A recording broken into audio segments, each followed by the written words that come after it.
So, where were we?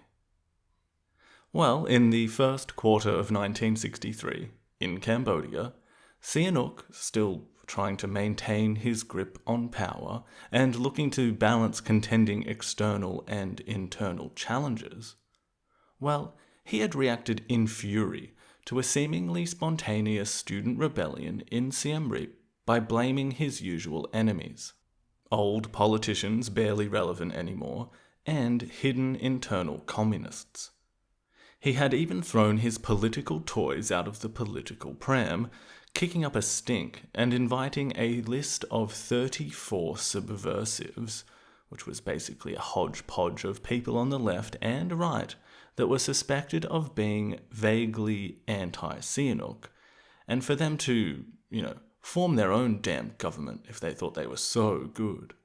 Now, if you remember, my dear listener, there was more than a couple of genuine, high-ranking members of the Kampuchean Workers' Party on that list, including, but not limited to, Salot Sa, aka Pol Pot, and Yang Sari.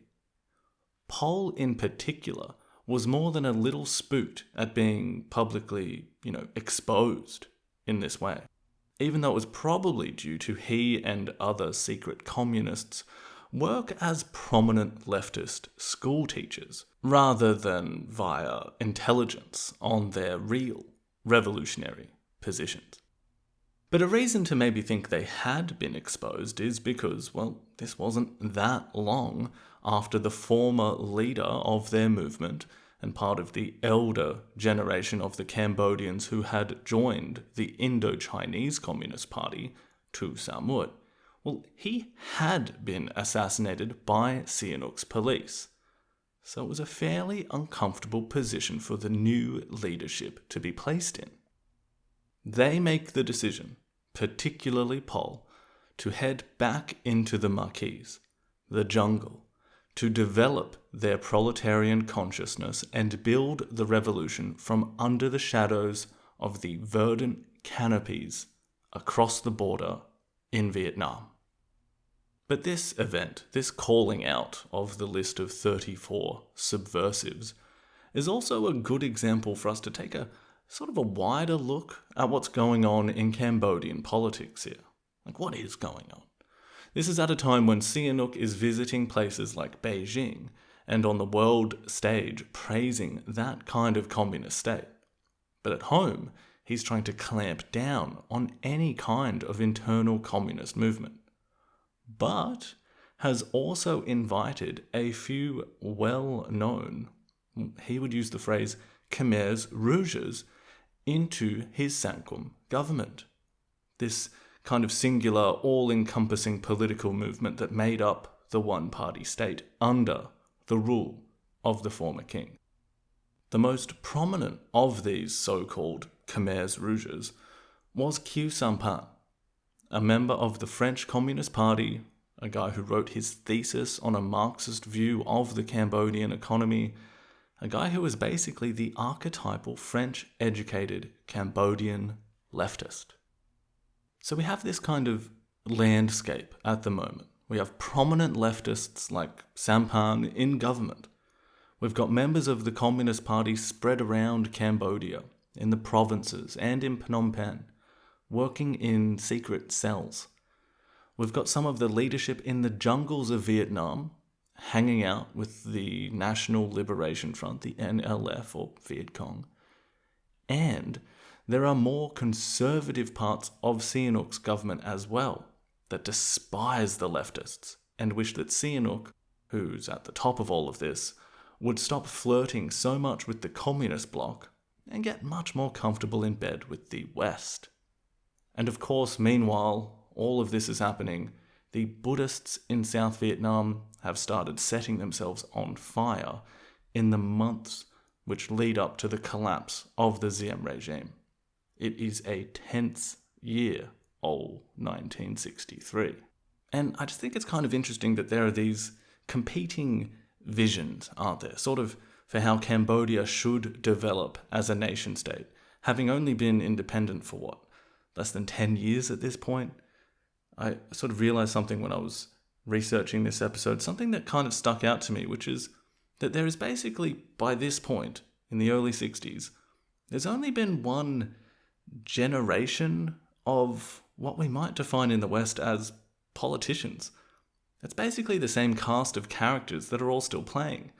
Even Son Ngoc Tan, the guy who had the first Khmer language newspaper, this instrumental figure in the development of Khmer nationalism, the first guy to, however briefly, be Prime Minister, he's still kicking about in the margins, colluding with the US and South Vietnamese to try and undermine Sihanouk. There are conspiracies here. Not conspiracies in the sense of conspiracy theories that we might be familiar with today, but genuine people, groups, conspiring to do things. Some are out there, still living double lives, like Nuon Chea. Some are just presumed to have these views, and some are quite open about it. Some of these groups, like the Kampuchean Workers' Party, have detailed, dot by dot point documents saying what they are going to do to try and take power in their country. So, as we sort of reacclimate to this part of the story again, the Cambodian side, I actually want to take a moment or two to discuss, the Khmer Rouge. And you might hear that and say, weren't you just doing that, Lachlan? Isn't that sort of the whole thing here? And yes, that is correct. But since I'd brought up Khieu Samphan as this kind of archetypal Khmer Rouge, I kind of want to expand upon that a little bit, as I was able to get this book I'd always wanted, and it finally came in time for me to sort of include it in the discussion. It's called Cambodian Communism and the Vietnamese Model by Steve Heder, one of the massive scholars of Cambodian history. His main thesis is one that I've slowly been introducing throughout the series thus far, but it is one that can be considered as slightly, I guess it sort of goes against the standard view that one might have absorbed about the Pol Pot regime just via general osmosis. His argument is that the Communist Party of Kampuchea, the CPK, as they will eventually settle on calling themselves, was a movement that almost step by step used the blueprint pretty much provided to them by the Indochinese Workers' Party, which we can just basically say was the Vietnamese communists. We've gone over this in previous episodes, like I said, but it will be a very prominent theme in this episode, and as we head into the Cambodian Civil War and the subsequent regime of Democratic Kampuchea. The relationship with the Vietnamese, as it has been for the entire series, is a major facet of the story. Now that goes a little against the idea that it was 3 or 4 highly educated Cambodians who went to France, came back, and initiated the most violent revolution the region has ever seen, based on their own ideology and no one else's. But to relate it back to, the terms of this name, Khmer Rouge, I've said it dozens of times throughout the series so far. It's probably the most evocative 2 words in combination in terms of its weight in this story. It's probably something you heard way before you listened to my retelling of this history. It is the tip of the spear in terms of what it conjures up. Everything from Pol Pot, the killing fields, black pajama-clad teenagers with steely expressions, red and white scarves around their necks. The 2 words, when uttered, evoke dread, disaster, famine, sickness, violence, and much, much else. There's a good chance that when you hear the words Khmer Rouge, the first image that comes to mind is literally a pile of skulls. Now, naturally, that wasn't always the case. It goes without saying that the Khmer Rouge would have to commit the crimes they are famous for committing before they'd be associated with the crimes. But if we sort of take it backwards here, it wasn't until the 1970s that Khmer Rouge became a kind of catch-all epithet for the entire Cambodian communist movement. The CPK are never calling themselves Khmer Rouge. It's people outside of that movement who use the phrase. And certainly when it comes to the attention of the West, before, during, and after the regime takes power, the phrase does a lot to communicate who you were talking about. It goes without saying that the phrase literally means red Cambodians, and it originally started popping up in the late 50s in these early attempts at political pluralization in a newly independent Cambodia. It relates to the political spectrum, obviously, like someone saying a person is a lefty or a conservative. And if we tease that out slightly in a modern context, there was the term that came out of the United States in and around, 2015, which was the alt-right, which meant a kind of specific ideology in comparison to someone who was just on that conservative side of the political spectrum. You could say the same for the difference between someone who identified themselves as having liberal political views or progressive political views, and someone who was going around as a self-proclaimed Marxist or Maoist. Obviously that sort of signifies a specific place on that political spectrum. So when Sihanouk starts saying Khmer Rouges in the 1950s, he has quite a specific kind of person in mind. Basically, it's someone like Khieu Samphan, a French-educated communist who is supposedly rather independent from those Cambodians who had essentially joined up with the Vietnamese communists to fight the French, the so-called Khmer Viet Minh. That's why Khmer Rouges evokes that kind of French intellectual sort of feeling. I'll quote Heder here on this point. According to the prince's dichotomy, the Khmer Viet Minh were more accomplices of the Vietnamese communists, under whose orders they acted to subvert Cambodia and open the way for it to be colonized and swallowed by Vietnam. The Khmer Rouge, Sihanouk said, also supported the Vietnamese communists against their own government by trying to advance Marxism in Cambodia, but were more independent-minded, end quote.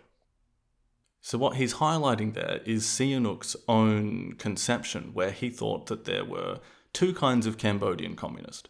Those that were 100% with the Vietnamese and were just trying to open up the country for Vietnamese domination, and those that were Marxist Cambodians who just wanted to advance communism but were actually a little bit different in their final aims for what they wanted to accomplish, quite a bit more separate from the Vietnamese. Now, as we know, Sihanouk wasn't exactly privy to the actual goings-on and conspiring of the Khmer Workers' Party, or prior to that name change, the Khmer People's Revolutionary Party, or to what they were most commonly referring to themselves as simply Angka, the organization. There wasn't really this delineation between the so-called Khmer Rouge and the so-called Khmer Viet Minh. It was all really more of a mixed bag. There were some straight-up intellectuals like Ieng Sari and Son Sen, as well as Khieu Samphan, but then there were old-school Isarak like Sao Pim, and to a lesser extent Nuon Chea and Tam Monk, who had never set foot in France. Then there was someone like Salot Sa, who sort of straddled the line between the two supposed sides, a little bit less educated than someone like Ieng Sari, but who had more hands-on experience in the Marquis, like those who had been in the Indo-Chinese Communist Party fighting the French.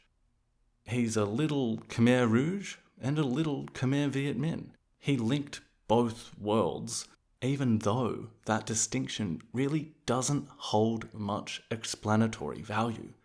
There really was just a Cambodian revolutionary communist movement. But Heder actually goes on to explain the reason why this false dichotomy was occupying Sihanouk. And the reason is it was to a large extent a function, a result of the Khmer Communist conspiracy. But perhaps I'm getting into the historical weeds again here, folks. So let me orient back toward where we are at in sort of early to mid 1963 in Cambodia. And I want to keep these ideas about, the idea of the Khmer Rouge compared to the reality of that movement. I want to keep that front and center. And I don't think there is a better way of exemplifying that than between two fairly different characters who will become pivotal to the story. The differing roles here of Khieu Samphan and Nuon Chea at this time. We've met both of these guys in the series so far, but I'll say this again too, sometimes it's hard to get a grasp on names and the who's who. So when it comes to those that will form, significant parts of the leadership of the regime, dare I say even those who will end up being held most accountable for the crimes of the regime, I'm sort of comfortable repeating some things just in order for the listener to familiarise with these people in particular. And again, if you want to go that bit further, you can check out the website where we do have photos and names of people if you want to keep that in your mind's eye. Either way, Khieu Samphan and Nuon Chea, they represent two quite different roads to the Cambodian communist movement. Samphan was always an active student.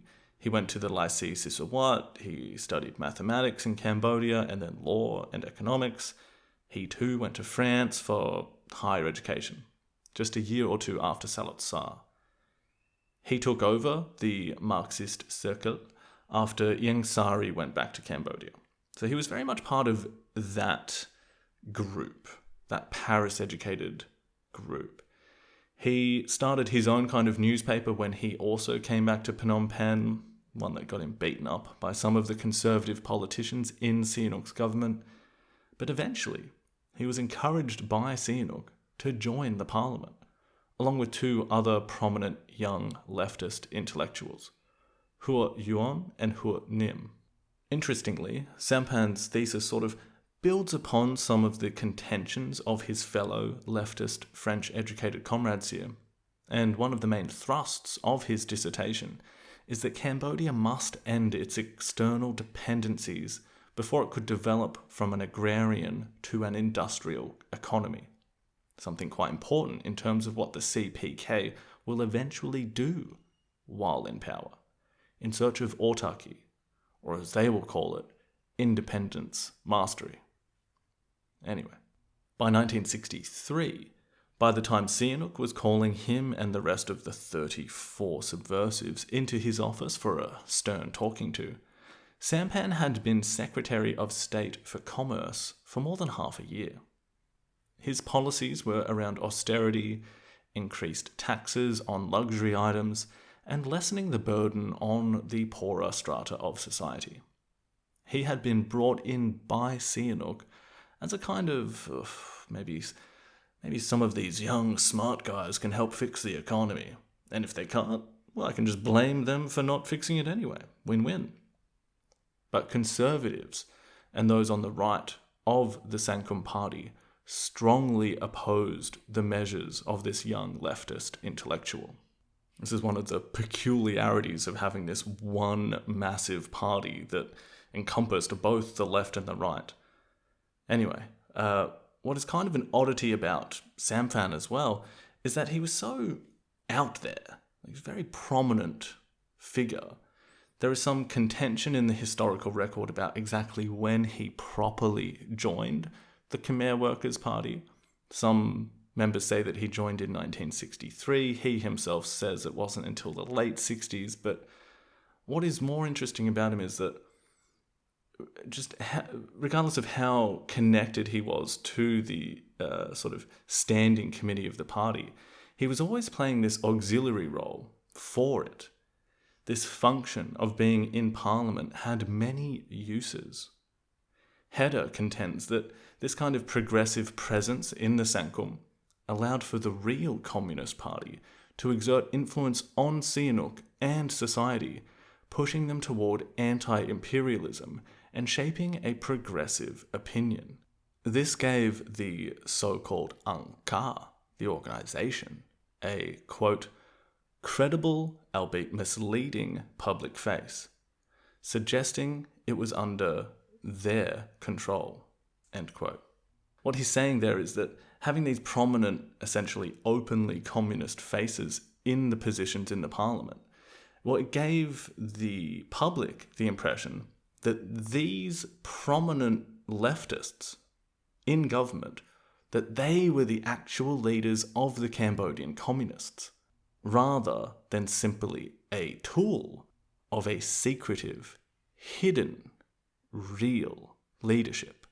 These public-facing intellectuals like Samphan, well, they're also broadcasting a fairly benign brand of communist messaging, campaigning for social justice, democratic rights, and a better standard of living, which is just a few shades lighter than the kind of armed and violent revolution that was shrouded by the real leadership's secrecy, like the stuff the other guy I want to talk about is cooking up. So, Nuon Chea, who will eventually become the so-called brother number 2. Let's have a quick recap on him as well, yeah? Although I might as well point out here that although many history books that reference figures like Pol Pot and Nuon Chea will reference them as brother number 1 and brother number 2, respectively, Nuon Chea himself said while on trial that they actually didn't use these names. So I don't know, take whichever side of that you feel persuasive. Anyway, he was born in Battambang, which is the province in the west, neighbouring Thailand. He was basically the same age as Pol Pot.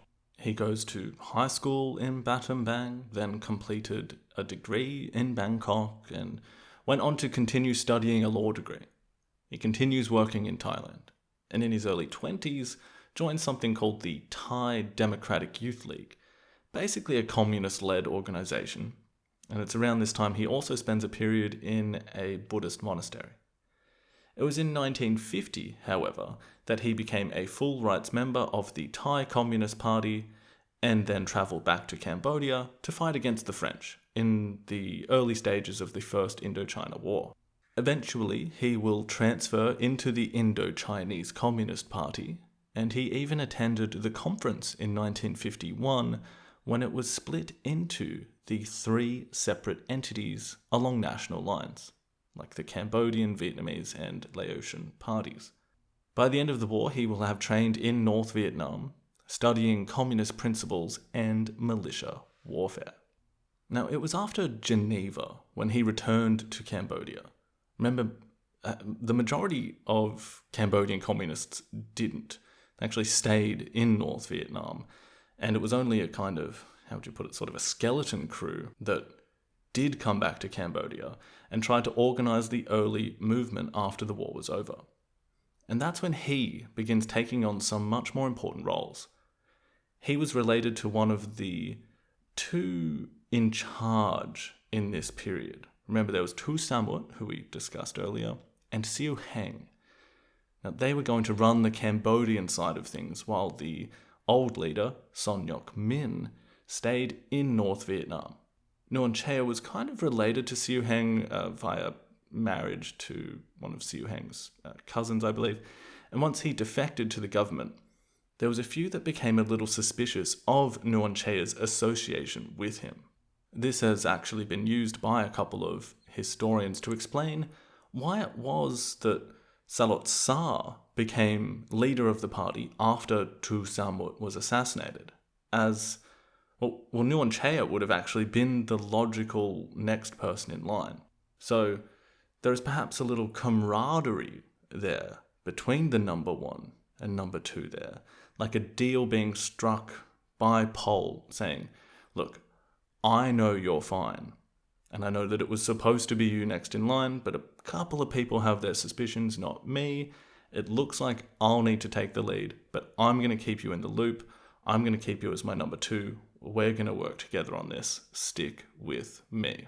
I believe it was the historian Henry Locard who will describe this relationship between Nuon Chea and Pol Pot as being sort of the 2 separate sides of the same brain when it comes to the leadership of the party. So I do want you to have these guys much closer together in terms of their power than you may have already presumed with what you knew about the Khmer Rouge beforehand. Anyway, by the early 60s, Nuon Chea is definitely doing the double life thing, like many of the Cambodian communists had been. But he isn't teaching like some of the other party members. He sort of has this deep undercover thing going on as a Cambodian member of a sort of Sino-Khmer trading company.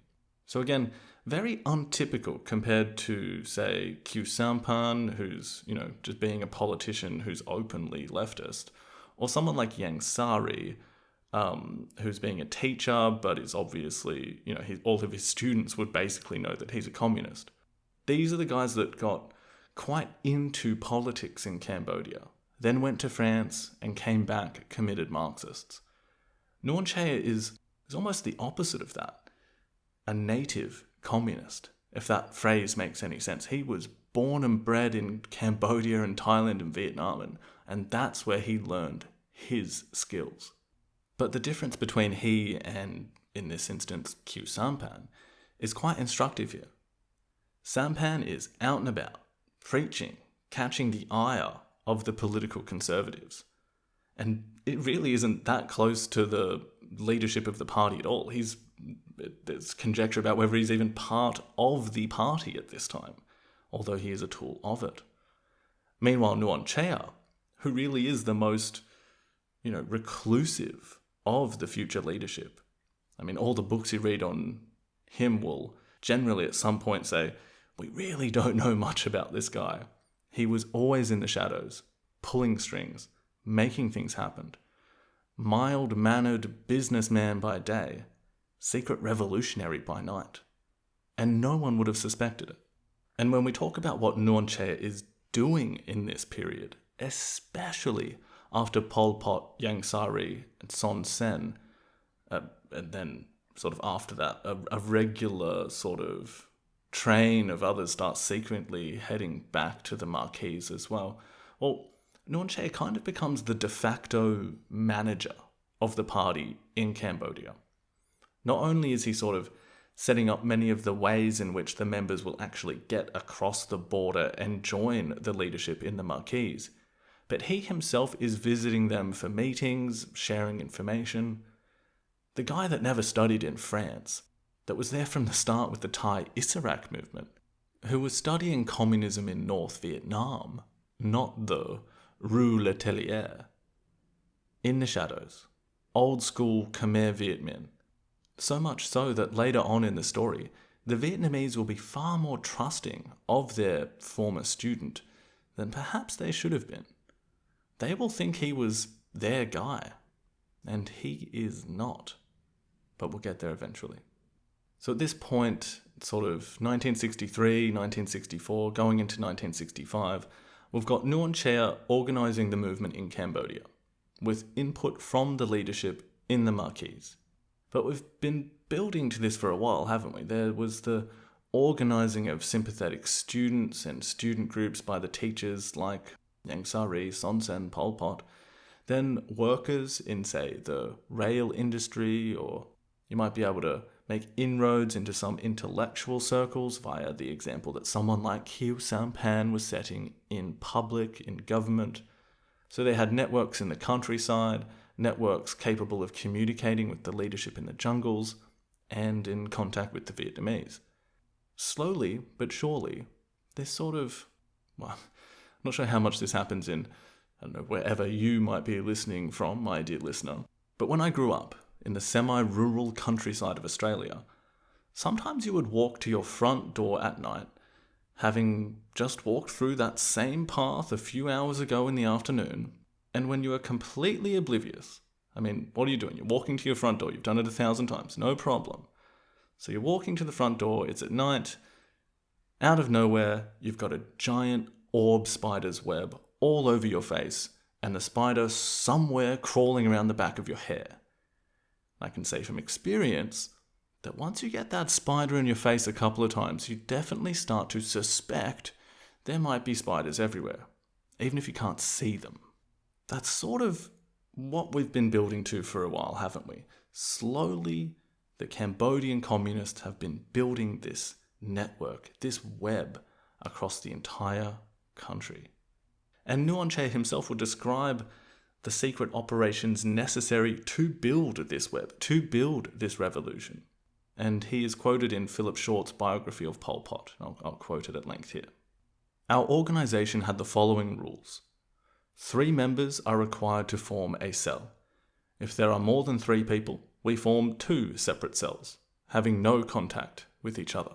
If the enemy discovers one, the other can continue its work. In each factory or school or university, there is one leading cadre. Only he knows this. Contact between him and the leadership is organised through a third person, and if the enemy catches the leading cadre, he cannot identify the leadership, only the go-between. Our couriers are not allowed to know our real places of residence, otherwise captured couriers could be forced to reveal them. We have learned to abandon a safe house if a messenger is 2 or 3 hours late. We have had some bitter experience with these things. End quote. It's like I said, slowly and through these painstakingly secretive methods, the Cambodian communists are building this invisible web. The government might know there are spiders somewhere hiding, but they can't see this web that is being spun in secret across the entire country, and in connection to those in the east, in the jungles of Vietnam's border. And I suppose it's about time we checked in on the leadership after their clandestine return to the Marquise, particularly as South Vietnam began to burn not long after they arrived at the Viet Cong camp in early 1963.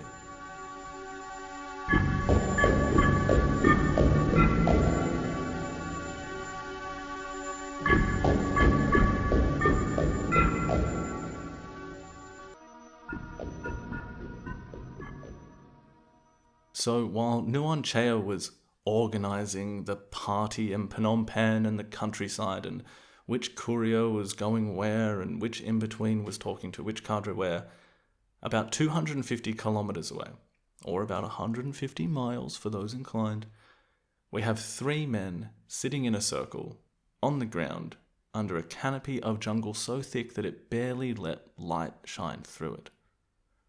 Just over the border from Cambodia to South Vietnam, looking pallid and a little malnourished, were Pol Pot, Ieng Sari, and Son Sen, all of whom probably feeling quite a ways from their homes in the city, let alone the distant memories they all shared of the streets of Paris. They had been in this jungle encampment for weeks now, and were getting a little fed up with their hosts and comrades, the NLF, whose headquarters were not far away. It's like, have you ever turned up to a party thinking you were going to have a great night, and that you were going to know everyone there, and then you arrive and it's just not working? No one is really talking, you feel quite awkward, and realize you don't actually know anyone. Everyone seems content to just talk about work that you are unfamiliar with, and there is no food or drink. That is sort of the vibe I get from reading about the Cambodian communist leadership when they arrive at this camp in the jungle. A few peasant huts scattered around a forest with a system of bunkers and tunnels. One South Vietnamese revolutionary who was in and around this area at a similar time recalled being constantly hungry, that they only received about 20 kilos of rice per month, which left them in a state of, quote, semi-starvation, that they were always looking for a little extra protein here or there, and that a particular kind of jungle moth, wings removed and quickly cooked over a flame, wasn't that bad. And if you'll recall, my dear listener, Salot Sa, Pol Pot, had already done this kind of thing about 10 years earlier at the end of the First Indochina War, joining up with those Khmer Viet Minh who were supporting the Vietnamese. Much like that whole time, the Cambodians again kind of existed in this setting on a lower level, lower than their hosts, that is. They were instructed to never leave the camp or go to the nearby villages. They were allowed to listen to the radio once a week, and they had meetings with the Viet Cong who caught them up on the various goings-on in the region. This was like going to that party, and not only is it a bit awkward and boring, but as a grown adult, you're told that you actually need to go and have a seat at the kids' table, and not to drink any alcohol. But as Philip Short points out, At this moment, the Khmer revolutionaries actually see themselves as equal to their Vietnamese comrades. This treatment is just a little on the nose for them. They're not students anymore. They're the leaders of a national communist movement. There is this feeling for the leadership, particularly for the rest of 1963, that they are just sort of in limbo. Remember, the North Vietnamese and the NLF as well, they've always urged caution and passivity for their Cambodian comrades. They are broadly quite alright with having Sihanouk in charge, as he broadly aligns with their current goals. They've always said, yeah, look guys, just cool it on the calls for armed struggle. You aren't quite up to that yet. Don't worry, once we have our country united, we will help you guys do the same in the name of communism. But just for the moment, sit down and take a beat, okay? So with an increasing amount of those in the Khmer leadership who really do want to start an armed struggle, who really do think they are ready, it grates on them that at this time they must have begrudgingly realized that they were largely incapable of doing so without the help of the Vietnamese. I mean, at its simplest, the Cambodian communists don't have any guns, and you need those. In fact, David Chandler characterizes the time the leadership spends in the Marquise as being under the protection of the Vietnamese for 8 years. But just because the leadership are sort of in limbo at this moment and not, waging an armed struggle yet, doesn't mean that there's not a lot of important things that come out of this period in the Marquise, but particularly for, say, the ideology that will inform, their time in power when that time does come. So I'm going to spend a little bit of time on that, but I just want to sort of frame that.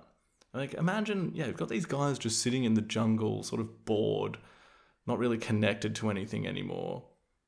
But can you imagine, I would have been absolutely fascinated to have been able to see the meeting, in this dark forest where the 5 or 6 Cambodians would have been summoned by their Viet Cong handler to come and hear the news that Diem had been assassinated. What a moment, right? Not getting that on TV or the radio.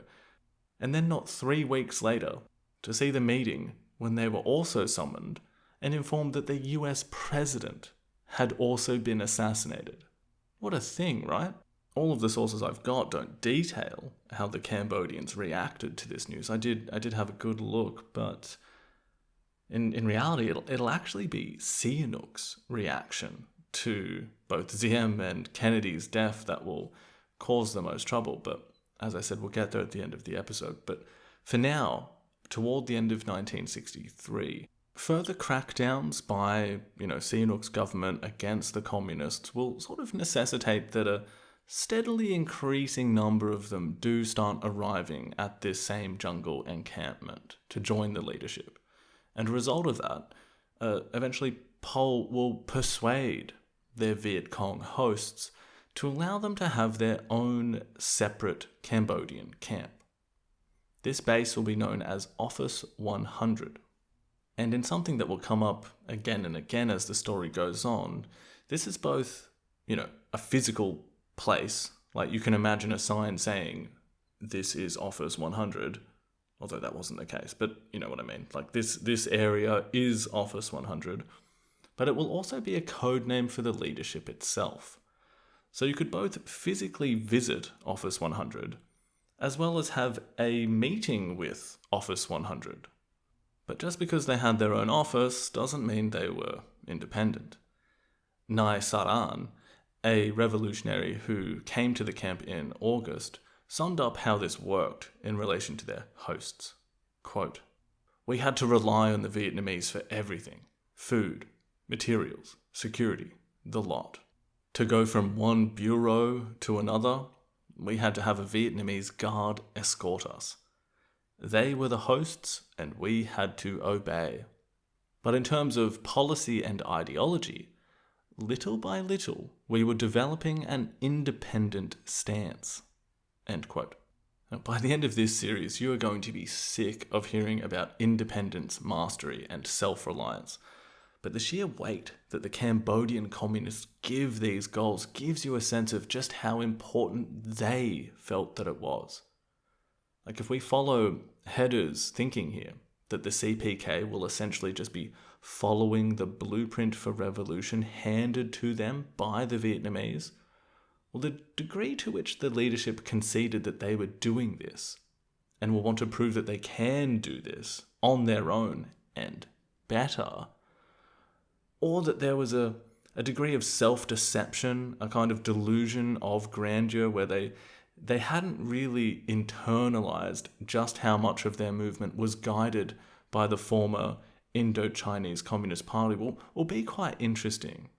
And as I said, this idea of independence mastery will really be baked in to the Cambodian communists' ideology. And it's the ideology I actually want to discuss quite a bit here, because it's when they have Office 100 and it's when Nuon Chea is regularly coming to visit to have meetings with Pol Pot, it's where they decide on policy and direction, what they will call the party line, which will be another phrase that will be on heavy rotation throughout the rest of the series.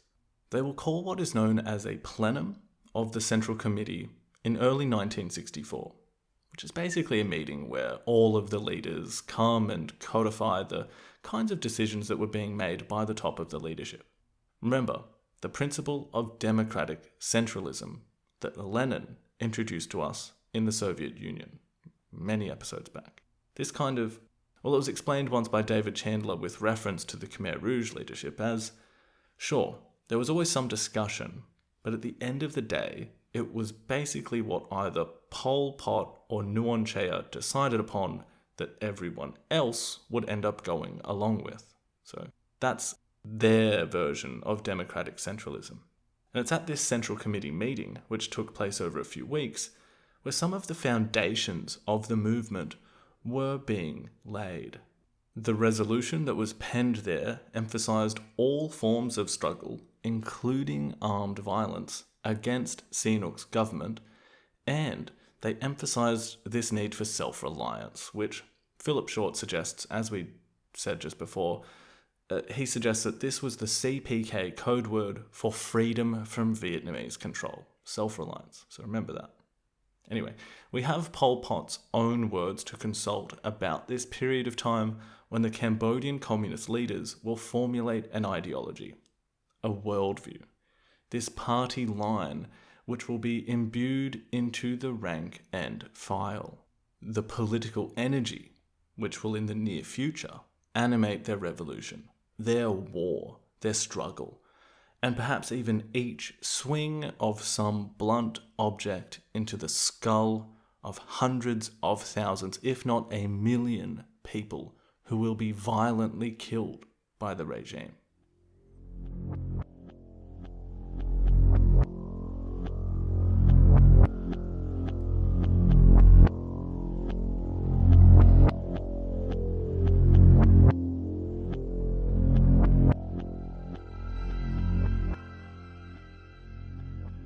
One prominent slogan heard throughout Democratic Kampuchea after their communist victory in 1975 can be translated into English as such: smash one statue of Buddha and you will gain one sack of cement.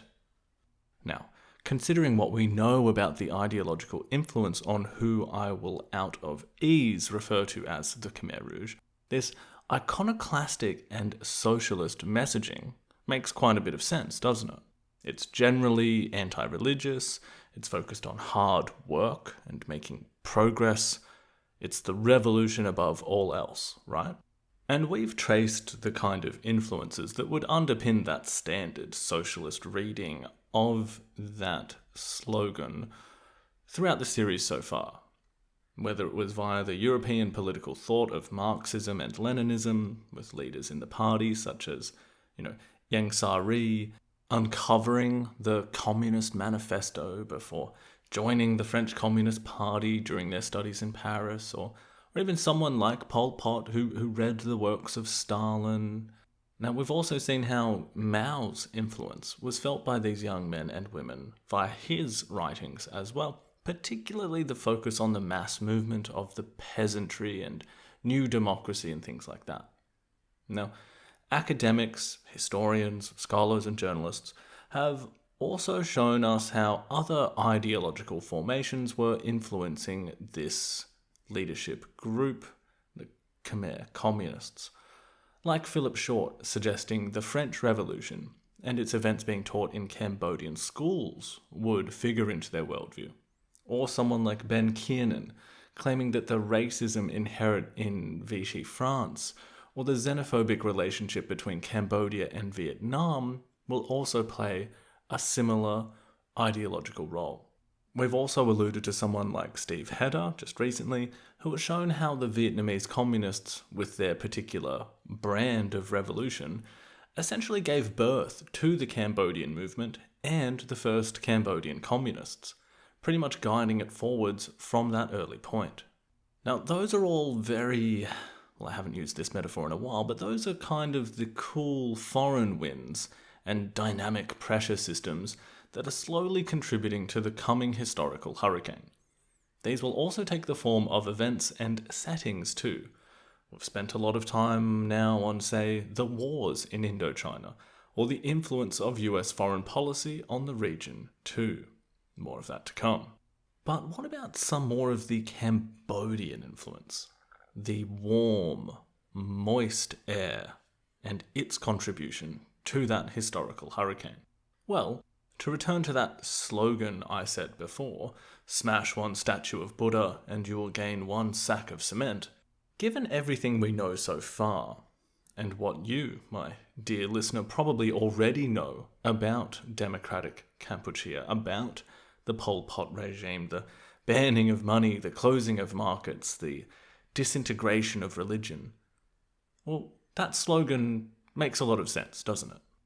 Well, having got this far in the series, and having Pol Pot in the jungle, Nuon Chea coming to visit every now and again, and deciding the direction of the party, formulating their ideology in this important period in the first half of the 60s, I would like to present to you perhaps a somewhat incongruous suggestion, that one of the most iconoclastic regimes in modern history also heavily utilised one of the institutions it sought to destroy, in order to facilitate their ideology to their revolutionary movement.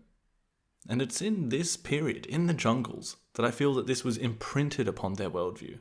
I'm going to suggest that Buddhist thinking, language, and grammar will be one of the most important ways in which communist concepts are transplanted into Cambodian minds. Now, to show this, to explore this, we can look at the writings of the party once they were in power. Now, in any sort of walk of life, I always feel it's useful to listen to what people are actually saying, rather than simply telling them what you think they're saying. For instance, an October 1976 issue of Revolutionary Young Men and Women, the counterpart to Revolutionary Flag, which was the party magazine that they began printing in and around the early 1960s, and throughout their time in power. Anyway, this particular issue proclaimed, quote, "From the very beginning, the party determined to take the work of political consciousness as the most important work of all." End quote. Now, as Alex Hinton writes in Why Did They Kill, quote, "The Khmer Rouge often discussed political consciousness using the term SATYRMA." End quote. This term, SATYRMA, is going to do a lot of work, at least in my humble opinion, based on what I think is the most compelling work of other, more qualified historians, that is. SATYRMA, the Khmer Rouge understanding of political consciousness, to me, this is the key to understanding their revolution, their ideology, and in the end, their conceptions of a new society that will invert the normal hierarchy, promulgate their ideas of who is and who isn't a pure revolutionary, and in the end, who will be deemed necessary to sweep clean.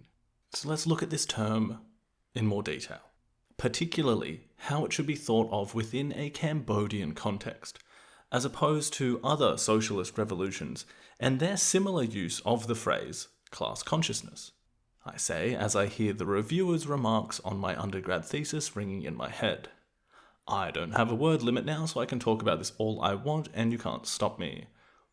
Anyway, if we break the word up, the Khmer Rouge has the specific Buddhist connotation of perception, to distinguish or comprehend something, which can be related to the Theravada concept of the 5 aggregates, a kind of differentiation between the senses of the mind that altogether condition life. If you have ever practiced mindfulness meditation, perhaps some of these concepts will grab you, more or less, but without getting too deep into Theravada Buddhist metaphysics, we can speak about SATYRMA as mindful consciousness. That is a consciousness where one is recognizing, remembering, thinking, and acting in an attentive and aware manner. It also smuggles in the wider Buddhist conceptions of reality based on the Buddha's teachings, the Dhamma. So to possess a mindful consciousness, you would also be thinking and acting in a way that is based upon an understanding of the correct Buddhist worldview. Now, when the Khmer Rouge start using the term SATYRMA, they give it a different meaning, but one that absolutely brings with it the kind of Buddhist valence that a Cambodian would recognize. Their version of SATYRMA meant revolutionary consciousness, or in some translations, proletarian consciousness. So what the heck is proletarian consciousness? Well, if you cast your mind back to some of the episodes that dealt with the rise of communist thinking, the proletariat were basically the industrial working class, identified by Marx and Engels as the backbone of the revolutionary class war that would see them overturn their oppressors and build socialism based on a dictatorship of the proletariat. Nothing to lose but your chains, workers of the world unite, etc., etc. Now, since I've got you remembering, it's also probably worth mentioning here the way that the peasantry was thought of in this orthodox Marxist worldview. To put it lightly, they weren't thought of in glowing terms. The industrial proletariat represented progress, the peasantry, backwardness. For orthodox Marxists, and I'll quote Philip Short here, for the peasantry to develop proletarian characteristics, its role in society would have to change in ways that could only come from the transformation of its economic role. End quote. Alright, now before I lose you, what we are talking about here are just class roles, okay? Like in this worldview, a poor subsistence farmer and a factory worker and someone who owns 3 factories, these 3 people all occupy different class roles and are thought to have very different parts to play in the Marxist conception of class struggle and revolution and historical progress. So that's the proletarian part of proletarian consciousness. But how does the consciousness part get related? Well, think about the stage that the Cambodian communists are at in the first half of the 1960s. They've been steadily building their movement for about a decade. They have a leadership committed to armed struggle and are creating networks across the country. But one rather large thing that they are missing, as we've just kind of talked about, is a presence within the country's admittedly very small industrial working class.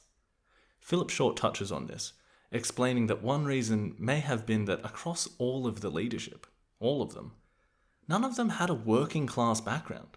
They were either peasants, students of peasant origin, or both. In fact, by the mid-1960s, their inability to create large networks within this, as we said, classically Marxist-Leninist economic class, will eventually be blamed by the leadership on this small industrial class. They must have already been overrun by enemy agents, which again, as Short suggests, will be an example of grim foreshadowing, Whenever anything goes wrong for the Khmer Rouge, it's always enemy agents. That's going to be the lever that is generally pulled in order to explain any circumstance that doesn't work out perfectly for them. But in any case, Khieu Samphan himself would explain how their movement, again, a communist movement, which generally speaking is supposed to be all about the industrial working class, well, he explains how they were able to disregard this feature to some extent. Quote, "It is true that the Cambodian Communist Party was based on the poor peasantry rather than the working class. But you can't use that as an argument for saying it wasn't a Marxist party, or that there was no economic basis for a communist party in Cambodia. In fact, we applied the criterion of material conditions quite correctly, because the poor peasants were the most impoverished, the most oppressed class in Cambodian society, and it was this class that was the foundation of the Cambodian party." End quote. So what Samphan is saying is that they based their version of Marxist-Leninist ideology on the class struggle, on what the conditions of Cambodia were.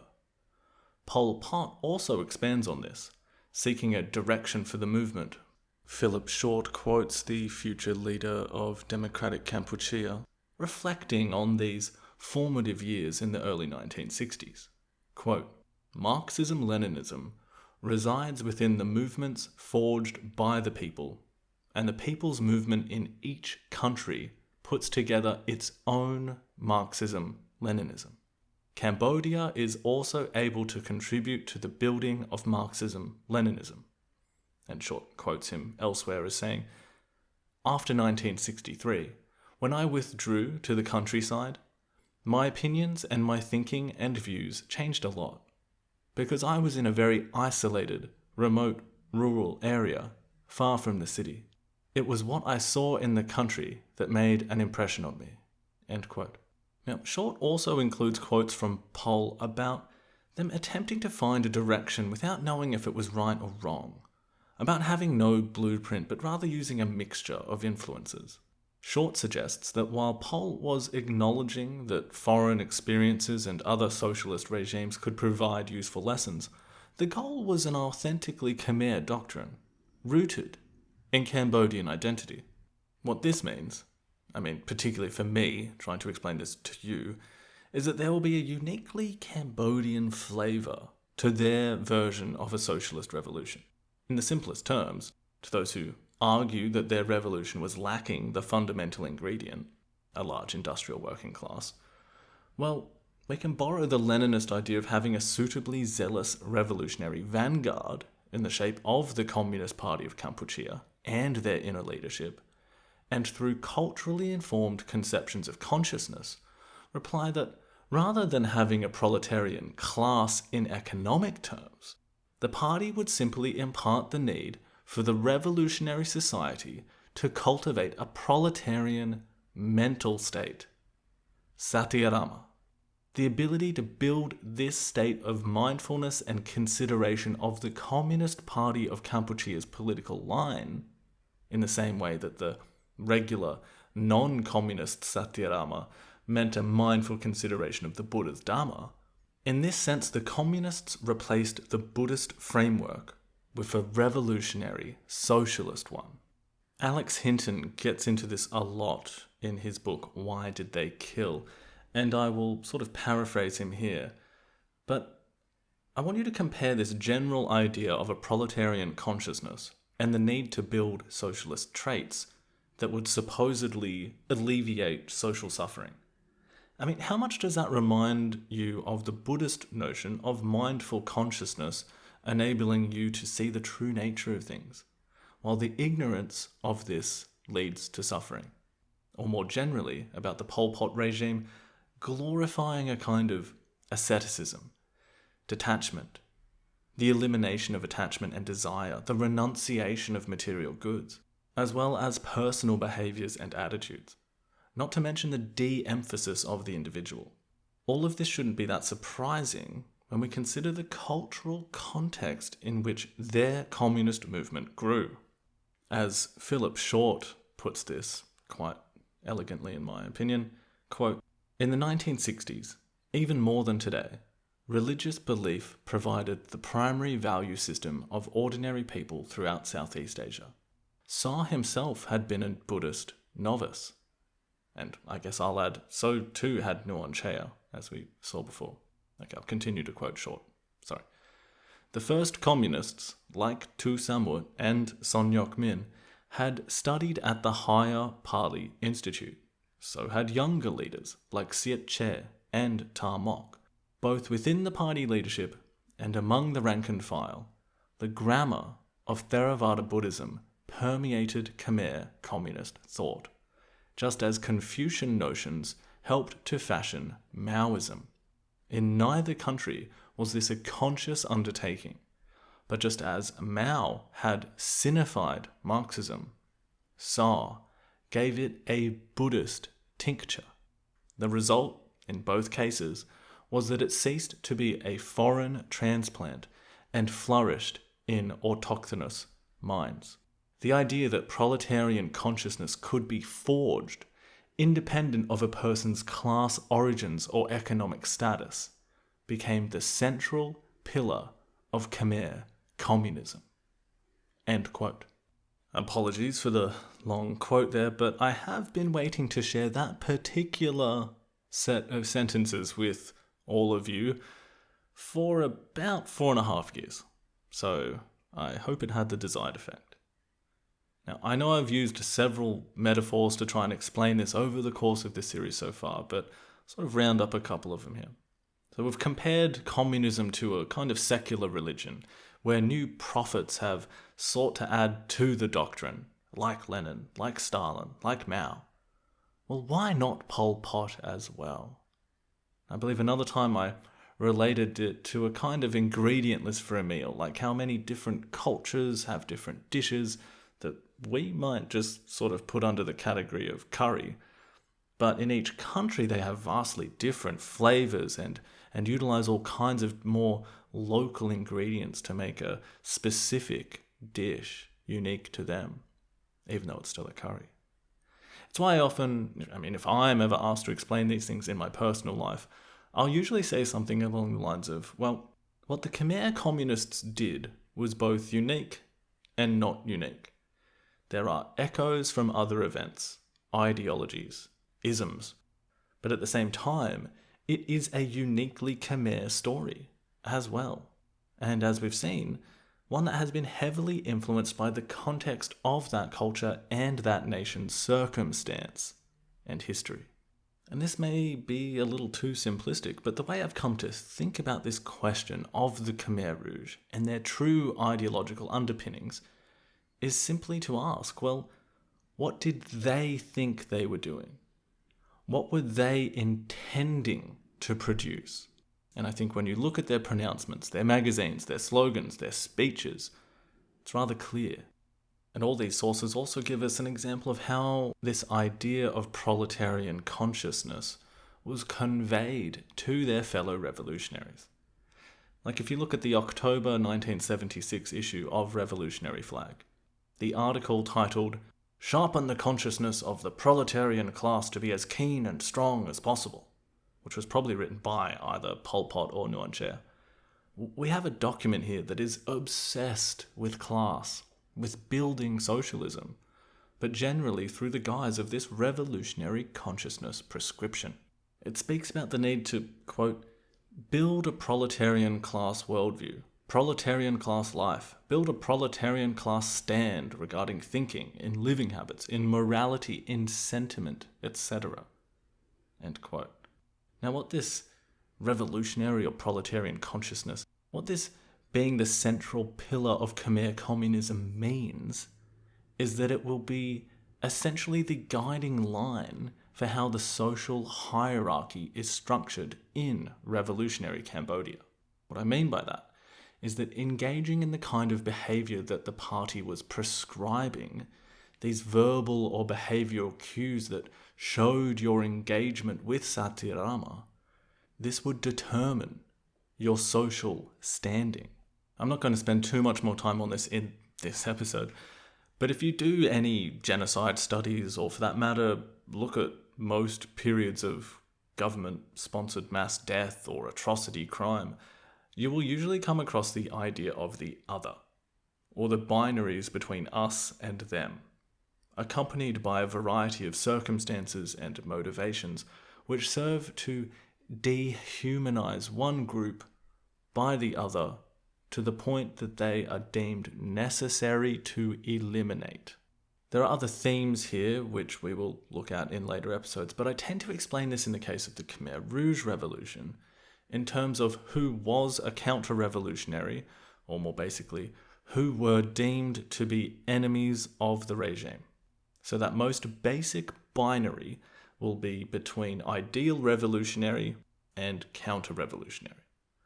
Again, I will explain how that evolves in the relevant episodes, but the reason I've spent so much time explaining, the strings of Cambodian society, the kasai, the patronage networks in previous episodes, as well as now spending a fair bit of time on this concept of SATYRMA, is because both of these will be fundamental in explaining who is a counter-revolutionary and who isn't, and therefore who the regime will komtek, smash, literally to obliterate into pieces. If we have our bearings on this idea of class being a mental attribute, the Cambodian communists will also consider some people in the new revolutionary society to be more or less predisposed to building the consciousness of that ideal revolutionary.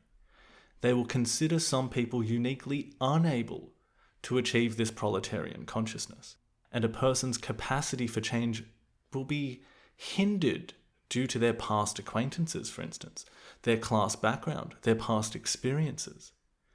Their mind will be seen to have been infected by non-proletarian thinking to the extent that they are simply unable to be the ideal revolutionary. And there will be different waves of killings and purges, but generally speaking, once their utopian vision for Cambodia began to falter, the upper echelons of the leadership will fall back on their tendency to blame internal enemies, counter-revolutionaries, those who had been unable to assume the proletarian consciousness, SATYRMA.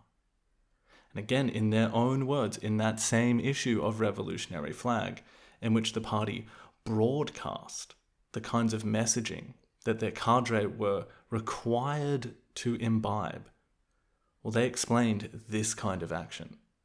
Quote, "For a number of them, we have had results correcting them. A number of them cannot be corrected. The latter continuously seek occasions to oppose the revolution. They represented class contradictions which threatened to subvert the revolution, and they needed to be eradicated." End quote. Now, apart from sounding like something the ghost of Delbert Grady might chillingly say, it does rather explicitly link their ideology, their worldview, to their killings, their mass killings. We will continue to discuss the implications of this as the Khmer Rouge gather more and more of Cambodia's population into zones under their direct control. But here and now, it did seem like the right place to introduce this idea of SATYRMA as the future leaders of Democratic Kampuchea were coming up with this idea about what their revolution will look like. Still Marxist-Leninist, still borrowing from other revolutions and movements, but authentically Khmer at the same time. And that is where we will leave the Khmer revolutionaries for now, in the jungles of Vietnam, as we look back into Cambodia itself and how Sihanouk will react to the fateful year of 1963 and its fallout.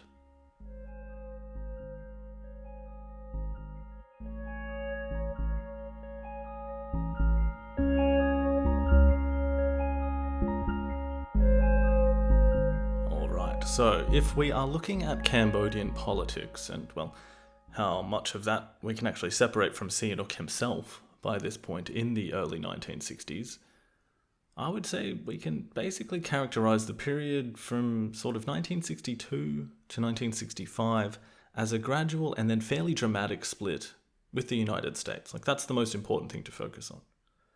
Now, up until now, you will have no doubt become used to my overuse of the term tightrope, and this analogy, and Sihanouk's walking of the tightrope, and his attempts to remain neutral amongst a tug of war between capitalist and communist states. But we've also been talking about the self-interest that comes with sort of flirting with both sides every now and again in order to maintain aid programs, get generous loans with no strings attached, get military hardware and funds, as well as Sihanouk's own personal grandiose needs of being, welcomed as a dignitary in these states and being treated like the special person he considers himself to be. Now, if you play your cards right, you can get the United States to pay for most of your military budget. You can get the Chinese to give you tens of millions of dollars to spend on whatever you want. And a host of international conferences about the benefits of remaining neutral. You can espouse the virtues of socialism abroad, while at home, mercilessly imprisoning leftist opponents and engaging in the odd extrajudicial killing. You can keep both sides of national politicians sort of in a position where they can't complain by condemning US imperialism and making the left happy, while also taking in plenty of money for your army from Washington and keeping the conservatives with links to the armed forces content. All the while making secret deals with the North Vietnamese that see them favour you staying in power, rather than fully supporting the embryonic Cambodian revolutionaries, essentially keeping them subdued without even really knowing it.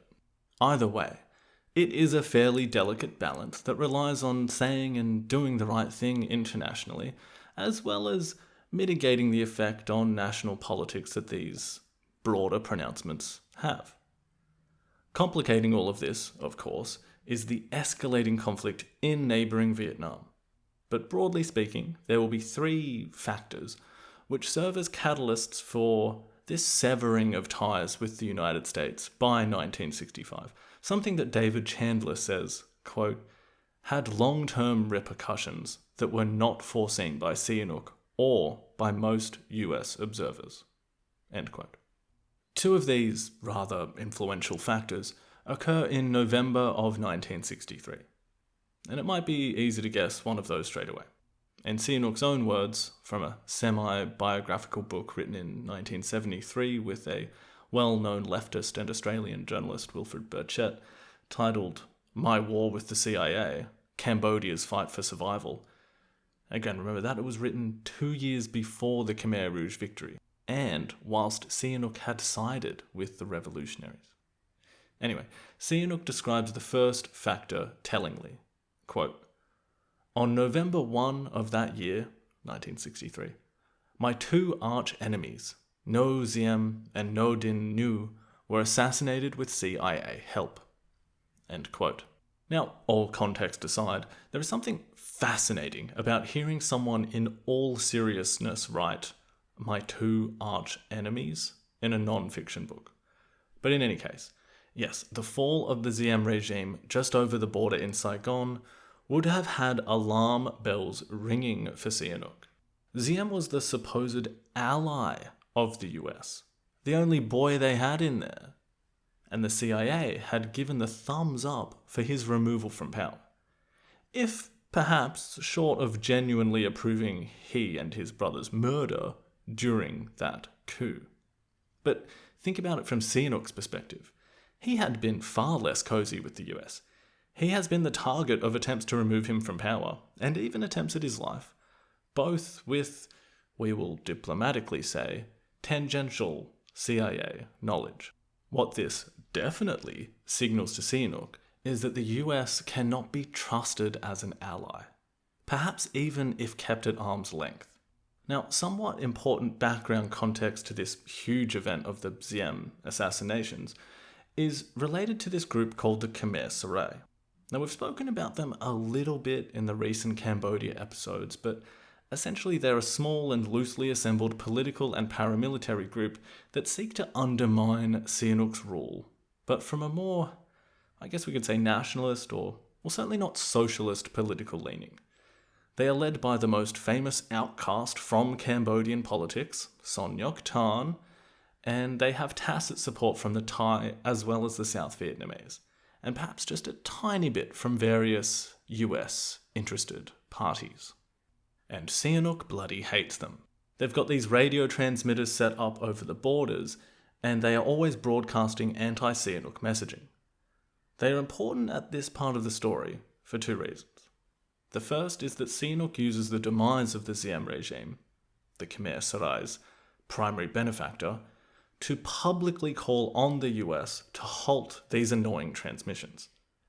Now, the way Sihanouk goes about this is very on brand. He makes a huge speech on the 5th of November, literally days after Siem's assassination, and says that if the transmissions do not cease by the end of the year, he will cut off all free world economic aid. This is directly aimed at the US and is saying, hey, during this little break in proceedings, shut down those broadcasts or else I'm not going to play with you anymore. Now you can imagine that even the most interested United States diplomats, Asia watchers, foreign policy experts, and anyone else under those large branches, that this sort of speech might have gone just a little unnoticed in relation to the absolute shit show that was the aftermath of Siem's murder. This is very much like your cat asking for food at the same time you've got a home intruder. So while Sihanouk is furiously pointing his finger at the Khmer Rouge and asking the United States to do something about this, there is also a background of economic malaise, and his desire to see Cambodia have more independence in its economic activity, more national self-sufficiency. We will return to the details of this in a moment, but it's sufficient to say that Sihanouk was worried about becoming a client state dependent on US aid. And not long after his speech calling for them to sort out the Khmer Rouge broadcasts, he also announces sweeping economic reforms that include nationalising Cambodia's import and export industry, the banks, as well as curbing the import of luxury goods. He also signals the renunciation of US economic aid. I feel like I'm spinning a few plates here, but a lot of stuff happens in November. And something like 2 weeks after Siem's assassination, we've got another event to mull over. Something a bit dark, in fact, something that shows Sihanouk's dark side. Without going into too much detail, 2 of these Khmer Rouge operatives are captured inside Cambodia. Now, it seems that they had actually been under the impression that they'd basically been invited in, or if not invited to speak with Sihanouk, that they had at least gained permission from a governor in Khieu to do so. So they were under the impression basically that they weren't doing anything wrong. No dice. Sihanouk sees to it that they are arrested in that state in rather blunt fashion and brought straight to Phnom Penh.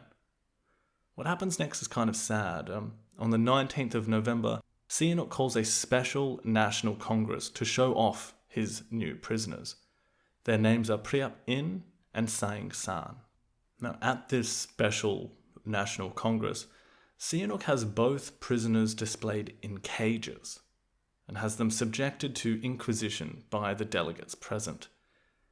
In his own words, again written in that 1973 book, quote, I called a special session of the National Congress to hear Priap In, he actually doesn't mention that there's 2 prisoners, and for him in turn to listen to the Vox Populi.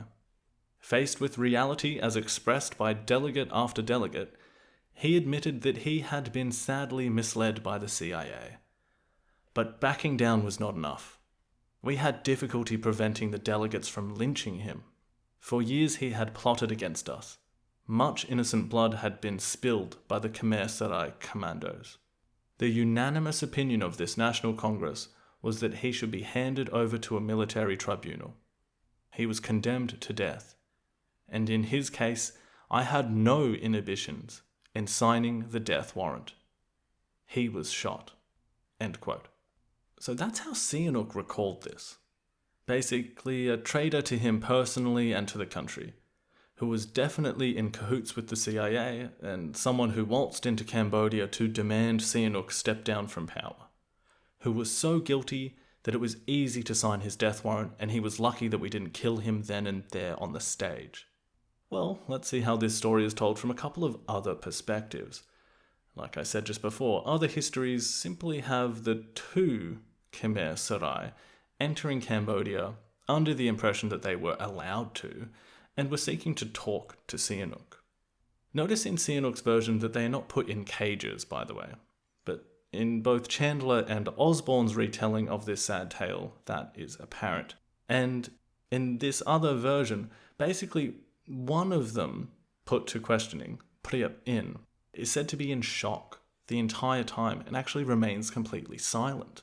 The other, Saing San, when questioned, does confirm that there are transmitters in Thailand and South Vietnam, and he's basically let free once he confirms this fact. Priap In, who doesn't speak, and is eventually descended upon by hundreds of spectators who come onto the stage and basically start hitting him with rubber sandals and abuse until, as Sihanouk says, he is taken to a military tribunal for his trial. Now, Chandler says that there was almost no evidence that came from the trial being published, and once the death sentence was handed out, perhaps the most troubling scene also emerged, quite literally. Priap In's execution by firing squad is not only filmed, but mandated to be shown in all of Cambodia's cinemas before a feature film is shown for an entire month. It was also printed on posters and put up in Cambodian schools. I'll quote Osborne here. Years later, Cambodians still spoke of the revulsion many had felt at the sight of the rebel's body, riddled with bullets, slumping at the execution stake. End quote.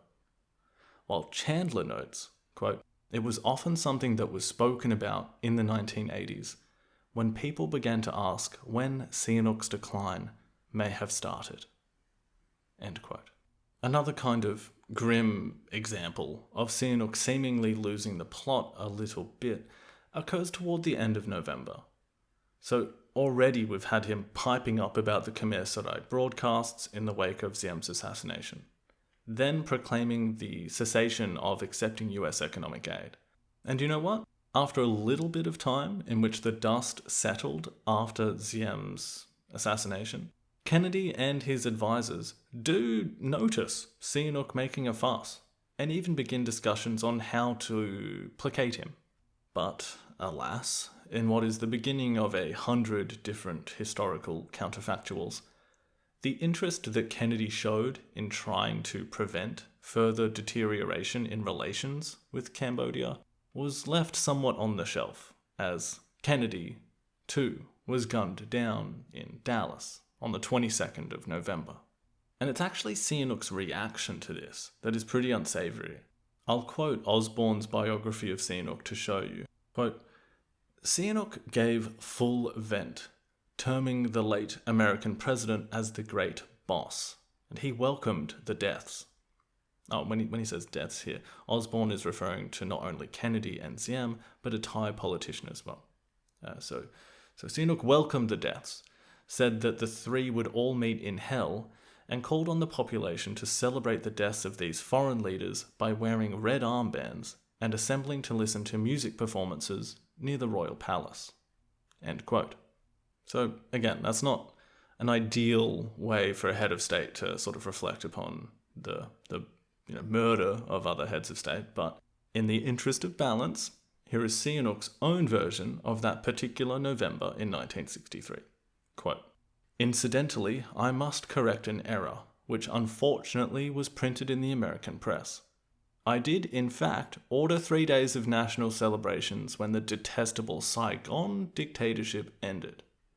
But, at the time of the assassination of President Kennedy, many of our shops displayed his portrait in their windows as a sign of respect.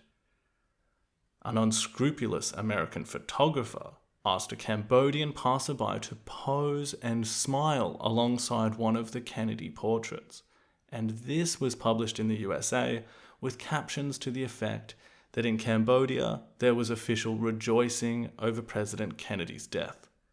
An absurd slander. Later, I named a boulevard in Sihanoukville in his memory. End quote.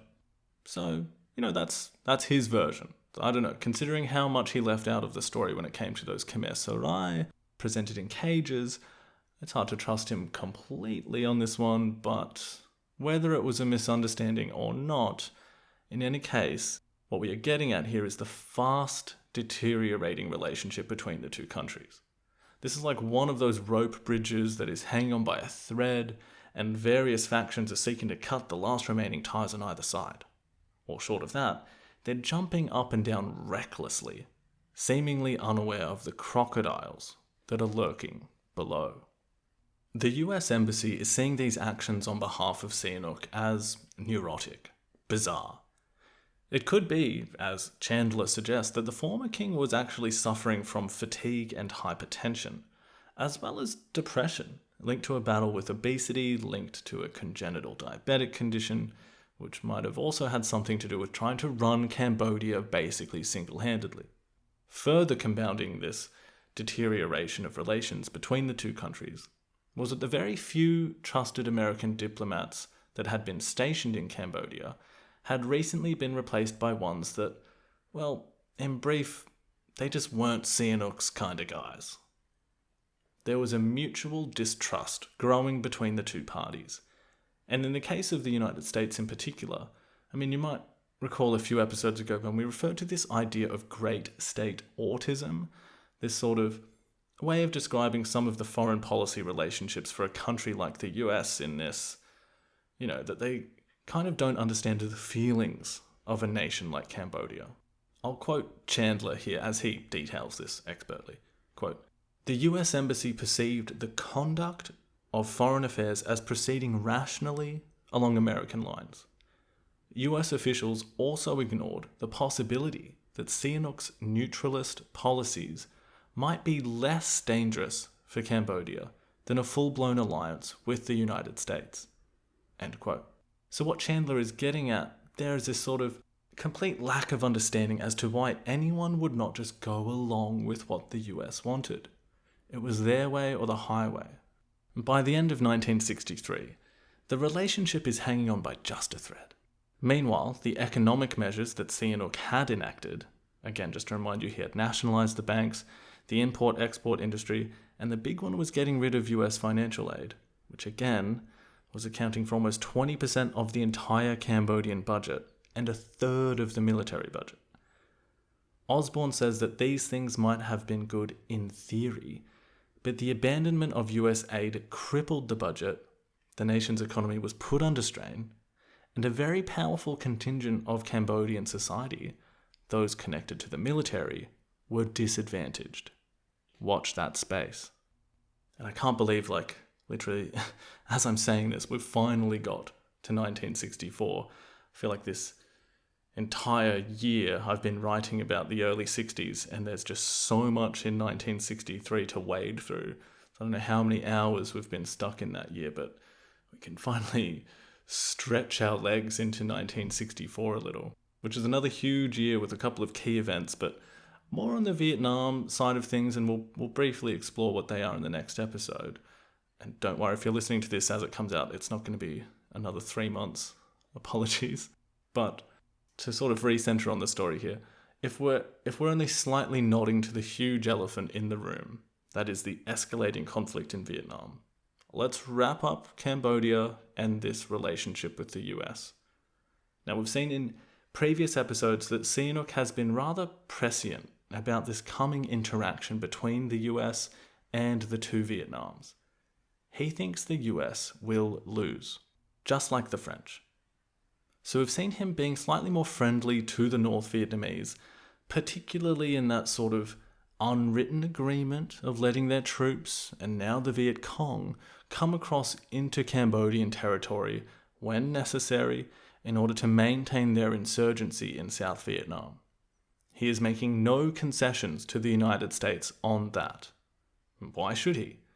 Particularly when he felt he was being undermined by the CIA constantly, and that they might be plotting to, kill him. Not only does he allow the NLF to come into Cambodia when they need, but he signs an agreement with the North where he can skim off 10% of the military equipment coming from China to the NLF via the port of Sihanoukville. From the United States' point of view, by 1964, those who were advocating for increased involvement in South Vietnam were definitely in the ascendancy. Again, we will explore that in the next episode, but with that in mind, Cambodia starts changing from a sort of unimportant distraction with a vaguely annoying leader into a genuinely unacceptable irritant. The difference between one of your teeth feeling a little weird when you eat a piece of candy and having a throbbing toothache keeping you up at night. Although the United States were not aware of all of the details, they correctly suspected that substantial quantities of supplies were reaching the communist forces in South Vietnam through Cambodia, with some degree of official permission. They also knew for certain that the NLF were beginning to use the border areas in Cambodia as safe havens to retreat toward and regroup. With this knowledge, or suspicion, they began to have very little sympathy with Sihanouk's claims that he was simply pursuing neutrality. And when Cambodians began complaining about South Vietnamese troops, accompanied by the US military, also beginning to enter into Cambodian territory to pursue the Viet Cong, well, the US are less inclined to care about that either. This will soon extend into the bombs that begin falling on these areas as well. Which brings us, actually, to 1965. May 1965, when Sihanouk finally announces that he is breaking up with the United States, for reals this time, the international relations equivalent of telling an ex that you don't want to talk to them anymore and then raising that in 1965 to blocking their number. Well, why did this final straw break the camel's back? Well, we can point to a few things and ask a few different sources. We'll start with Sihanouk. Now he, and you can imagine why he puts it this way, again, written in 1973 when he was allied with the Khmer Rouge and waging a civil war against a United States-backed Cambodian regime. So he says that he spent many sleepless nights in May 1965 because some peasants had been killed in the area of Cambodia known as the Parrot's Beak. They had been killed in an American bombing raid. He said that if there was any shred of national dignity to be preserved, he must sever the ties completely with the United States, which is very noble of him. Other sources, like Chandler, like Osborne, have a slightly more Sihanouk-esque reason for this final reason for the Cambodian leader to act in this manner. They both relay that in April 1965, so a month before the decision to completely sever ties, a couple of reports emerged in sort of US language papers, and the source apparently being a relatively close American translator to Sihanouk, that the former king, well, he had a number of concubines, so that's insult number one. They also said that Queen Kosamak, his mother, was, quote, money mad. And the third insult was that she owned a number of brothels at the edge of the city in Phnom Penh. Which one of these do we weigh more in Sihanouk's decision to completely sever ties with the US? Well, let's be charitable and say it was both. Either way, Sihanouk announces the cessation of relations with the US, something the Americans were expecting but not particularly bothered by. These relations would not be renewed for another 4 years, and quite a bit is going to happen in those 4 years. Things will be quite a lot worse by the time Sihanouk pushes the unblock button on WhatsApp and starts typing, "Hey, can we talk?" But already, my dear listener, you might be thinking about the other massive thing that was happening at the same time as Sihanouk calls it quits with the US. By May 1965, Operation Rolling Thunder had been underway for 2 months. Actual combat troops, no longer under the guise of advisors, had come ashore at Da Nang in early March. The Vietnam War had begun. And that's what we will be talking about next time on In the Shadows of Utopia, as well as Pol Pot's trips to Hanoi and Beijing and the coming Cambodian Civil War. And again, if you're listening to this right now, thank you so much. Thank you to everyone who has supported the show. Thank you so much for waiting this long as well. Some of you listening might know why that it has taken so long for this to be released. This is the first episode written and released from the Northern Hemisphere, and I'm speaking to you from Mexico right now as opposed to Melbourne. Again, apologies if there are some hiccups in the audio. That can happen when recording in a new place. Either way, happy to have this out, excited about the future, hope everyone is well and happy. As always, thank you to Patreon supporters, thank you for leaving reviews, those of you that have, and a big thank you to anyone that's reached out by email. It's been a great pleasure speaking to all of you. Until next time, everyone, goodbye.